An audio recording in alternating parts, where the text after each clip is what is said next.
Viewers, welcome back good healthy morning. हम discuss कर रहे हैं बेड वेटिंग, जो कि प्राइमरी भी होती है, सेकेंडरी भी होती है। और जिस तरह डॉक्टर साहब ने बड़े अच्छे से एक्सप्लेन किया था कि प्राइमरी क्या होता है, सेकेंडरी क्या होता है, और अडल्ट भी होती है, बच्चों की भी होती है। तो हम इन सारे रीजंस पे बात करें। हमारे पास एक कॉल है, अटेंड करते हैं। अस्सलाम वालेकुम। वालेकुम अस्सलाम। Good healthy morning. कौन बात कर रहा है? शाहिद बात कर रहा हूँ कराची से। जी शाहिद साहब, कैसे हैं आप? अल्लाह का शुक्र है। क्या कहना चाहेंगे? कहना क्या है, इसी मौजूद के हिसाब से बात करनी थी कि मेरे बच्ची है वो मुसलसल जो है वो 3-4 साल की हो गई है, लेकिन वो बिस्तर पेशाब में छोड़ नहीं रही ना। वो ठीक है, तमाम कुछ हमने इस्तेमाल कर लिया, लेकिन ये है कि क्या क्या एक मिनट, ये जो हरबे आपने बोला है ना, आपने कौन से हरबे इस्तेमाल किए हमें ही बताएं। हरबे नहीं खाना, बच्चे को सुबह उसको पैम्पर बनाना, सुबह सजा देना, कुछ पनिशमेंट देना, और फिर हाँ जी बस यही सब है। और क्या, यही सब कर सकते हैं। हाँ, बाकी इसने नहीं छोड़ा बस। ठीक है जी, ठीक है।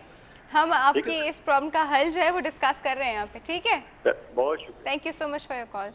डॉक्टर साहब जी, पैम्पर पहनाना, हाँ, हरबे में इन्होंने जो है गलत, हाँ, सुबह सुबह उसको पिटाई करना या सरजनिश करना, ये हरबा गलत है। हाँ, पैम्पर्स का जहाँ तक सवाल है वो ये है कि नेचुरली अगर वो घर पे हैं तो पैम्पर्स के बगैर भी एक बेडशीट के साथ वो उसको रख सकते हैं।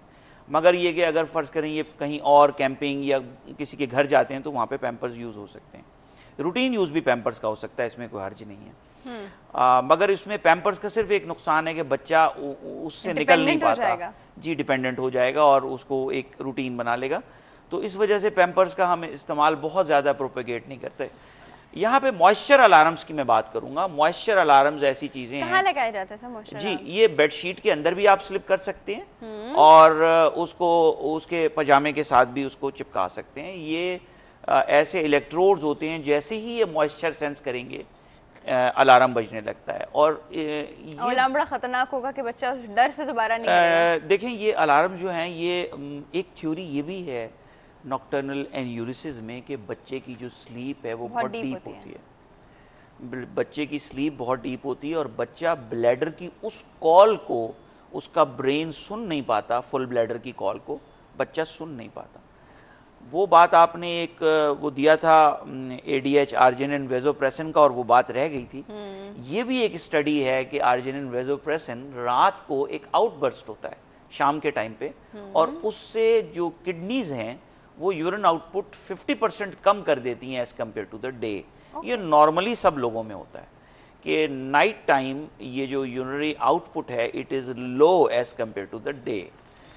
ये जो सर्केडियन रिदम है ADH की, ये इन बच्चों में जो बेड वेटिंग कर रहे होते हैं ये डिस्टर्ब्ड होती है। ये इस तरह की कुछ स्टडीज़ आई हैं और इसी वजह से इसका ट्रीटमेंट भी नेज़ल स्प्रेज और टैबलेट्स की फॉर्म में रात को अवेलेबल है। But it is with varying success. अगर वो कॉज है तो ये असर करेगा, वरना ये असर नहीं करेगा। बट मॉइस्चर अलार्म्स को मैं कहूँगा कि उसका रिलैप्स रेट बहुत कम है और सक्सेस रेशो उसका बहुत बेहतर है as compare to any other form of treatment. सही। अच्छा, उसका एक साइड इफेक्ट भी है। तो इफेक्ट है ना, ये क्या बात है? डॉक्टर साहब ने बताई, जिस तरह मैंने पहले भी गुजारिश की, वो थोड़ी एपिलेप्टिक है, थोड़ी मिर्गी की काज करवा सकती है। डॉक्टर पहले डिटेल हिस्ट्री ले, उसको देखे और उसको बताए। खुदा ना खासा बहुत कम है, मसलन एपिलेप्टिक फिट पड़ जाएगा टेबलेट लेने से, मिनरिन लेने से, जो टेबलेट ट्रीटमेंट लिया उससे फेशियल फ्लशिंग हो जाएगी। तो हम खास तौर पर पेशेंट को कहते हैं ये ADH की डेफिशिएंसी नहीं, वो एक जो डॉक्टर साहब ने बताया, ये मेडिसिन आप ये किस चीज़ की बता रहे हैं? मिनरिन के, ये बेड वेटिंग के लिए देते हैं डॉक्टर साहब, जिसका नाम इन लोग उन्होंने बताया आर्जिनिन वेज़ोप्रेसिन। उसके लिए वो एपिलेप्सी करा सकती है। तो हम पेशेंट और घबरा जाता है कि मैं आपसे ये करवाना है, उल्टा ये पड़ गया। तो हम पहले काउंसलिंग कर देते हैं कि भाई इसको जरा ख्याल रखना, अगर ऐसी बात हो तो।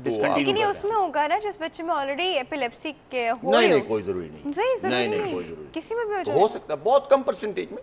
तो हम तो दवाई का जो ट्रीटमेंट चलाते हैं उसके साइड इफेक्ट को पहले मद्देनजर रखते हैं कि ऐसी दवाई ना हो कि उल्टा मरीज उससे और पड़ जाए। एक चीज ठीक हो रही है, और दूसरी एक खतरनाक चीज, कॉमन मेडिसिन है जो हम टीवी पे नहीं बताना चाहिए, वो क्वैकरी के ज़िम्मन में आ जाती है। टोफ्रेनिल जो आम इमिप्रामिन आती है, उसका 1/4 या 5वां हिस्सा करके हम बच्चे को देते हैं। एंटी डिप्रेसेंट है ये यूरिन को रोकती है।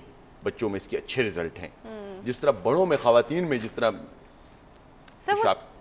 एक मैं आपसे पूछना चाहूँगी, एक बड़ी एक घर की रेमेडी है तिल, वो भी अच्छा है। हाँ। तिल से कहते हैं कि वो कहते हैं जो इनका नॉर्मल रूटीन है उनको नहीं ज़्यादा खाने चाहिए, इनकी यूरिनरी ऑब्स्ट्रक्शन होती है। Is it correct sir?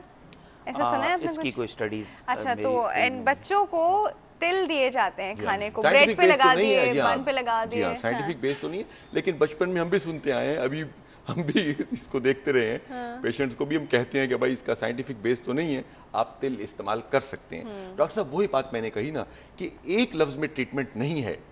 जिस तरह डॉक्टर साहब ने फरमाया, पहले हिस्ट्री लें, एग्जामिनेशन करें, फिर आप उनको नॉन फार्माकोलॉजिकल बताएं कि ये बगैर दवाइयों के मैं वो करें, डांटे नहीं, ये तरीके अपनाएं, वो कामयाब नहीं होते तो उनके बाद दूसरे पे आए, वो नहीं होते तो फिर देखें कोई यूरोलॉजिकल प्रॉब्लम तो नहीं है।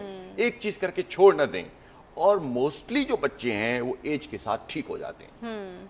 मोस्टली बहुत कम परसेंटेज में हमें जो ऑपरेशन की या न्यूरोलॉजिकल डेफिसिट कोई हो उसकी जरूरत पड़ती है। अच्छा, काफी ठीक हो जाते हैं। परसेंटेज तो मैं एग्जैक्ट नहीं बताता, लेकिन बहुत ज्यादा, क्योंकि हर साल 15% तो रेजोल्यूशन रेट है, तो उसका वो क्रेडिट तिल ले ले या लड्डू ले ले, कोई भी ले ले, घबराना नहीं है।